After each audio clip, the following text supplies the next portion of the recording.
BLO app के माध्यम से बीएलओ लॉजिकल डिस्क्रिपेंसीज को कैसे सही करें, इस संबंध में यह वीडियो है। सबसे पहले आप रीवेरीफाई लॉजिकल डिस्क्रिपेंसीज को टच करेंगे तो जो आपके सामने इंटरफेस बन करके आएगा वो इस तरह का। अब इस तरह के इंटरफेस बना तो इसमें जो आपको नाम दिख रहा है, इलेक्टर्स नेम जो आपको दिख रहे हैं, उस नाम को आप देखेंगे तो आप ये पाएंगे कि उसी ऐप को आपको फिर जिस नाम को जो नंबर वाइज जो भी नाम आपको दिख रहे हैं उसी पहले ही जैसे नाम को दिख रहा है तो इस नाम को आप टच करेंगे तो फिर आपके सामने जो इंटरफेस बनेगा, इसको जैसे आप टच करेंगे तो जो इंटरफेस।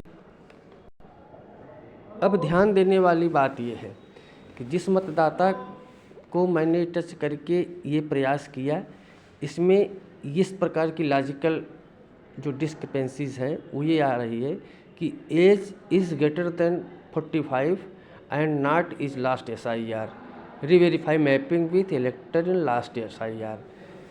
ऐसा अनुमान लगाया जा रहा है कि इस मतदाता की उम्र 45 वर्ष है। संभवतः ये मतदाता पिछला जो SIR हुआ है उसमें इनका नाम मतदाता सूची में हो।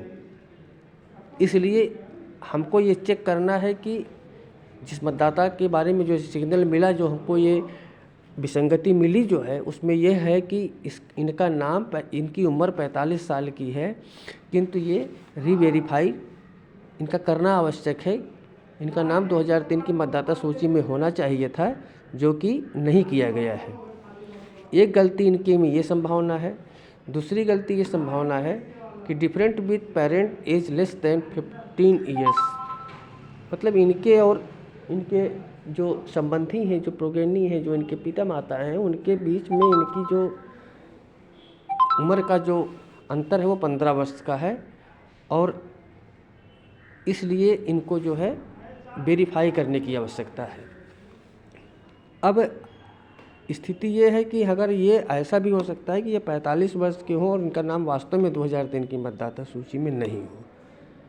ऐसा भी हो सकता है कि इनका नाम, इनके उम्र जो इनके माता पिता की है गलत लिखी हुई है, त्रुटिपूर्ण है जो है, तो 15 वर्ष ही है, तो हो सकता है सही भी हो, लेकिन संभावना ज़्यादा ये है कि ये गलत हो सकता है। इसको आपको वेरीफाई करना है। तो वेरीफाई करने के लिए हम इसको कैसे वेरीफाई करेंगे इसके बारे में भी हम आगे बताएं। तो तुरंत हम जैसे आगे जब बढ़ेंगे तो यहाँ पे जो एडिट एंड वेरीफाई का जो बना हुआ है टैब, इसी टैब को हम टच करेंगे तो जो हमारा इंटरफेस बन करके आएगा वो कुछ इस तरह का आएगा।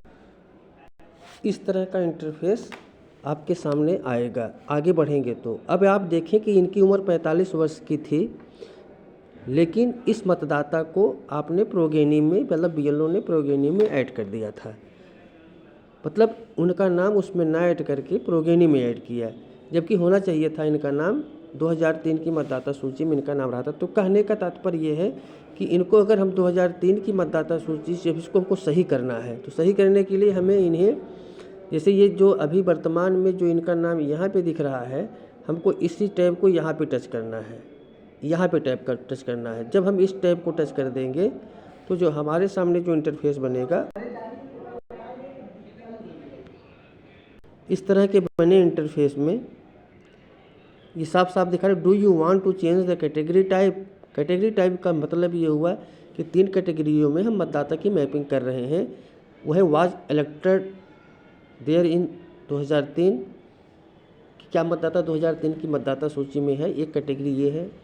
एक ये है कि क्या उसके जो वंशज हैं वो 2003 की मतदाता सूची में है, और तीसरा है कि इलेक्टर has not show any link mapping with last SIR। 3 category बनी हुई है, जिसका मतलब ना उसका नाम ना उसके वंशज का नाम 2003 की मतदाता सूची में नहीं है।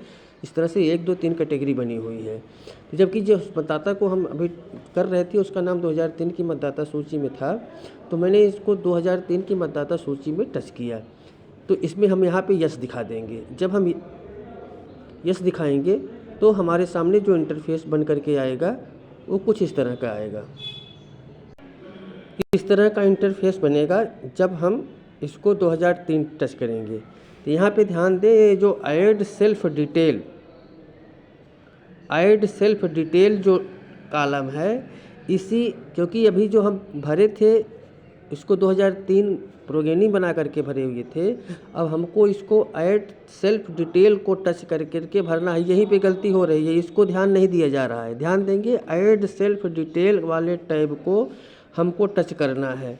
जब हम ऐड टैब सेल्फ वाले डिटेल को टच करेंगे तो जो ऐड टैब सेल्फ वाले डिटेल को जब हमने टच किया तो इस तरह का जो इंटरफेस बना, इसी को हम पूरा जैसे जो मांग रहा है उसको भर देंगे। जब हम इसको पूरा भरेंगे तब जा कर के ऑप्शन सही पूरा खुलता चला।